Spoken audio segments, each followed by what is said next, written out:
ओम शांति।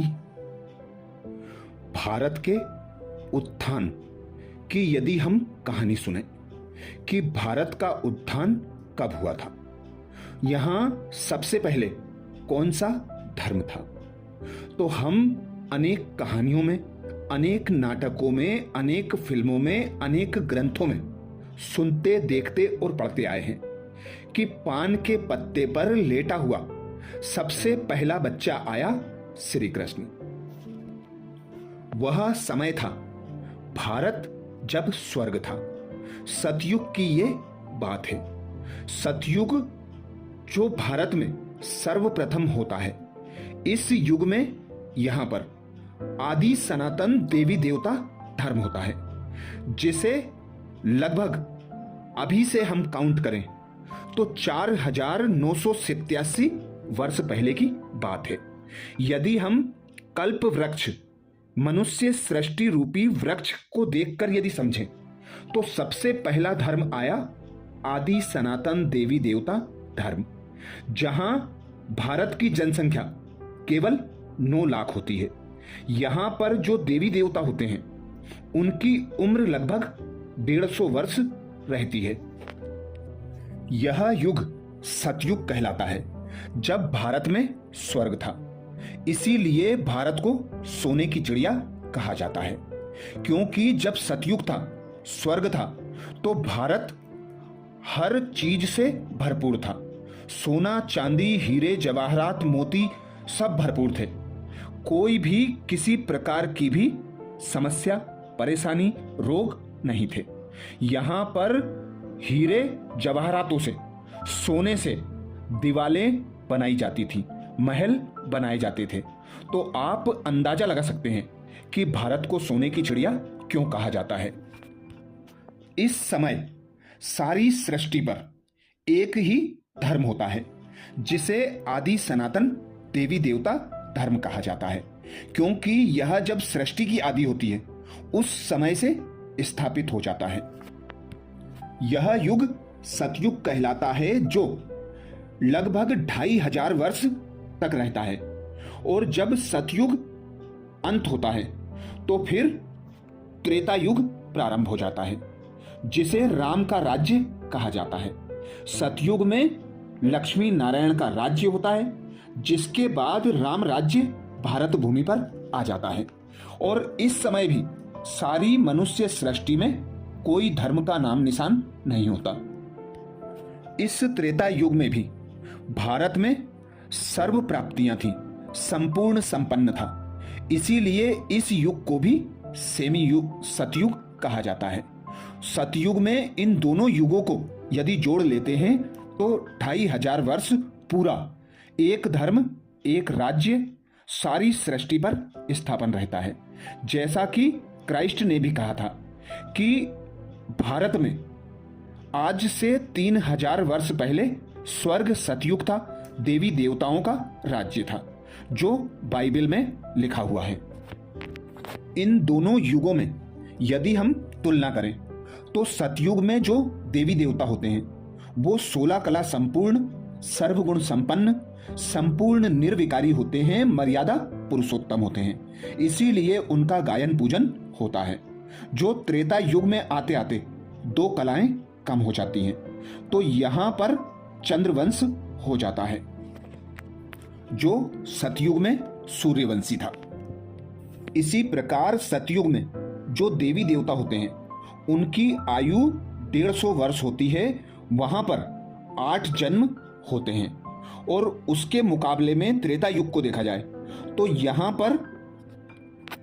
पर जो चंद्रवंशी राम राज्य में मनुष्य होते हैं वे देवीय गुणों से संपूर्ण संपन्न होते हैं।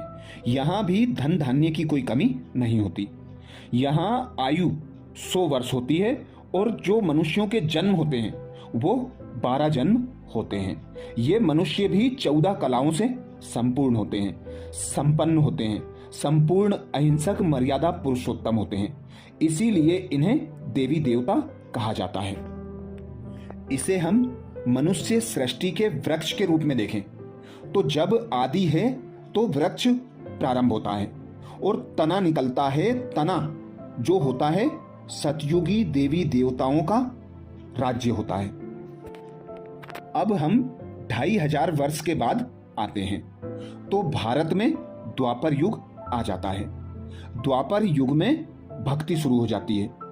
जो मनुष्य देवी देवता गुणों से भरपूर होते हैं उनके वे गुण कम होने लगते हैं और यहाँ पर अनेक देवी देवताओं की पूजा होने लगती है, क्योंकि वे स्वयं को भूल जाते हैं कि हम ही देवी देवता थे। तो उनकी कलाएं भी कम हो जाती हैं, गुण भी कम हो जाते हैं और वे अपने पूर्वजों की अर्थात देवी देवताओं की पूजा करने लगते हैं, जिसमें भारत में सर्वप्रथम विक्रमादित्य होता है, जो सबसे पहला मंदिर बनाता है सोमनाथ का, जिसके आधार पर ही पूजा पाठ प्रारंभ होती है। और फिर जैसे जैसे समय निकलता जाता है तो भक्ति भी बढ़ती जाती है। कोई कृष्ण की पूजा करने लगते हैं, कोई राम की पूजा करने लगते हैं। ऐसे ही अनेक देवी देवताओं की पूजा होने लगती है, क्योंकि मनुष्यों में गुण तथा शक्तियां कम होने लगती हैं। वे दुखी होने लगते हैं, बीमार होने लगते हैं और धन धान्य की कमी होने लगती है। जैसा कि हम देखते हैं जनसंख्या में भी वृद्धि होने लगती है। जो जनसंख्या सतयुग और त्रेता युग में 33 करोड़ थी, वही आकर अब बढ़ने लगती है। इस युग में मनुष्यों की 21 पीढ़ियां चलती हैं, अर्थात मनुष्य 21 जन्म लेते हैं। यहाँ आयु लगभग 100 वर्ष रह जाती है। जो आयु सतयुग में देवी देवताओं की 150-200 साल होती है, वही घटकर अब 100 साल रह जाती है।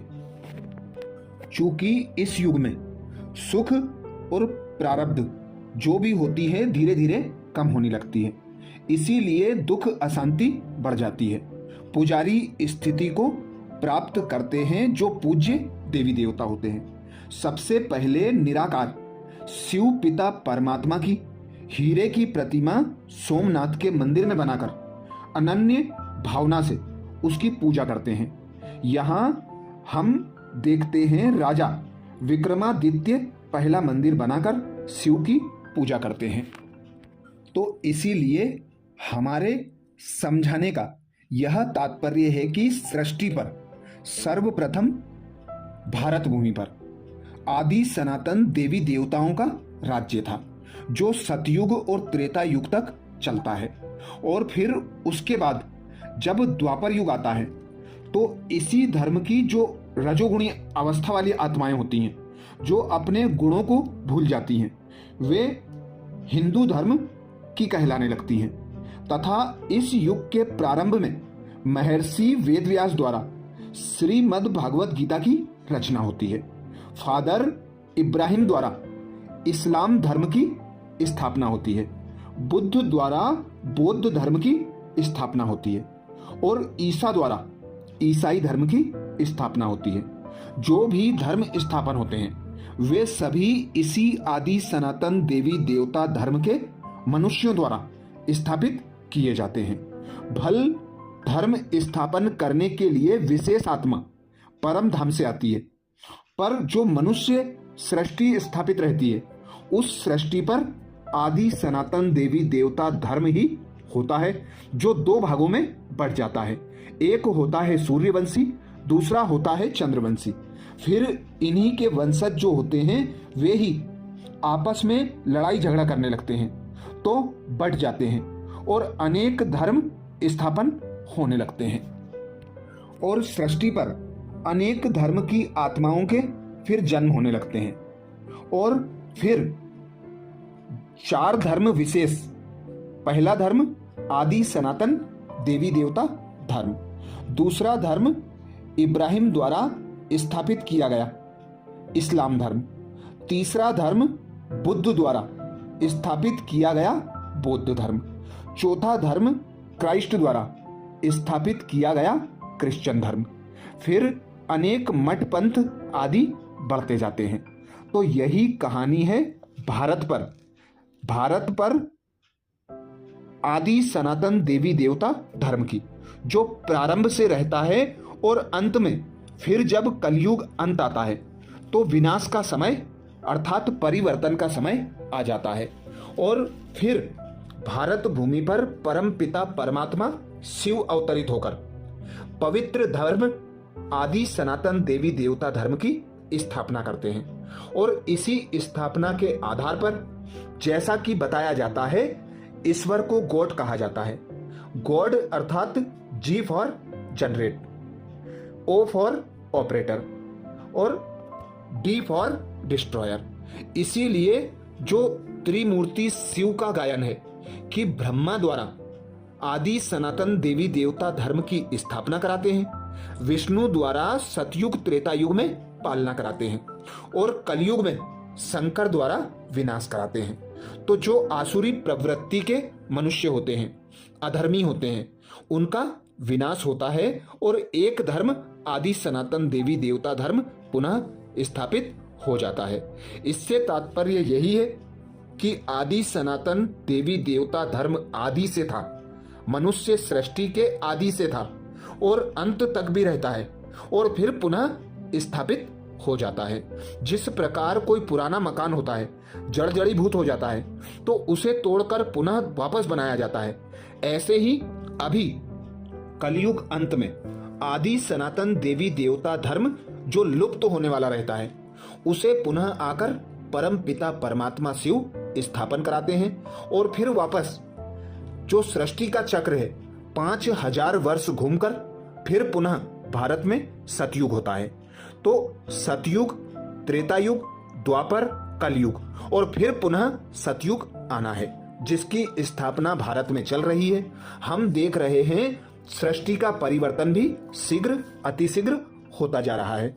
तो जल्द ही भारत में आने वाले हैं श्री कृष्ण, फिर पुनः देवी देवताओं का राज्य होगा और भारत में सतयुग स्वर्ग स्थापित होगा।